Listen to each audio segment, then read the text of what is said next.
Return to Silent Hill. Silent Hill's big return to the big screen. Directed and co-written by Christoph Gans, the guy who brought us Silent Hill in 2006 to the big screen. It was also written by Sandra Vaughan, as well as Will Schneider, and it stars Jeremy Irvine, Hannah Emily Anderson, and Evie Templeton.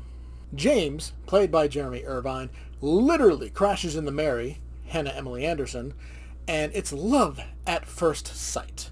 And then, fast forward to who knows how long, and James is drunk, gets a letter from Mary, and he returns to Silent Hill, where they both live together. Firstly, we don't know how much time has actually passed. In Mary's letter it just says, some time has passed. And then later we find out something happened to somebody months ago, and then after that we find out somebody's been doing something for the past year. So, how much time has passed exactly? The acting is so wooden and monotone. Irvine's narration and parts of the movie is just so generic sounding. That could be the point, as it does kind of sound like it's straight out of a video game, but it doesn't really work for a movie. Emily Anderson is like a deer in the headlights for the majority of the movie. That could also be the intention, considering what the little twist is with her character, what ends up going on. But her performance, it just completely takes me out of anything and everything she does or says. Back to Irvine, the dude has one facial expression. Just one! Happy, sad, angry. His face is the same throughout the entire movie. Evie Templeton returns as Laura. She actually played Laura in the Silent Hill 2 remake, so it's cool to see her come back, and she nails her role.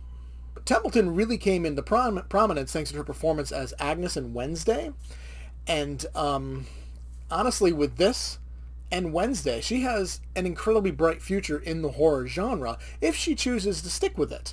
The big twist of who Laura is, though, it's painfully obvious. They do absolutely nail the designs for the creatures and the monsters. The nurses are as creepy as ever, and Pyramid Head is the beast that I remember him being from the games. The only problem with Pyramid Head, though, is that his big entrance is spoiled in the trailer. So when he shows up, it's like, oh, cool, already saw this. And while the designs for the creatures and the monsters are spot on, the CGI itself is pretty bad.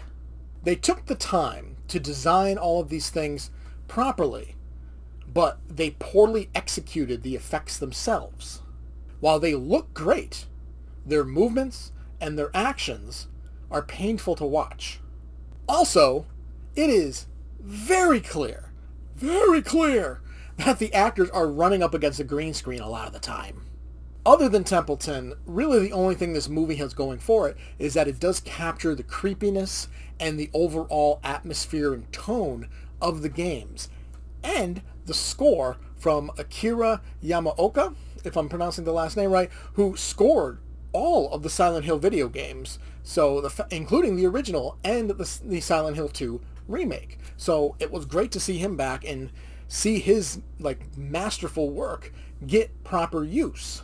Christoph Gans coming back after making Silent Hill in 2006 was not the flex that he and the production company thought it was going to be, because he brings nothing new to the table. This is by no means the worst Silent Hill film. That still very much belongs to Silent Hill Revelations from 2012, but it's still pretty bad.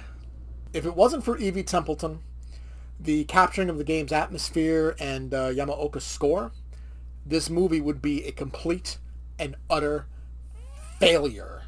I give Return to Silent Hill a D-. Thanks for watching this episode of Fatman Inc Horror. Please leave a like and subscribe if you enjoyed, and to see more horror reviews as Fatman Inc Horror begins to take shape. Thanks for watching, and I'll see you next time.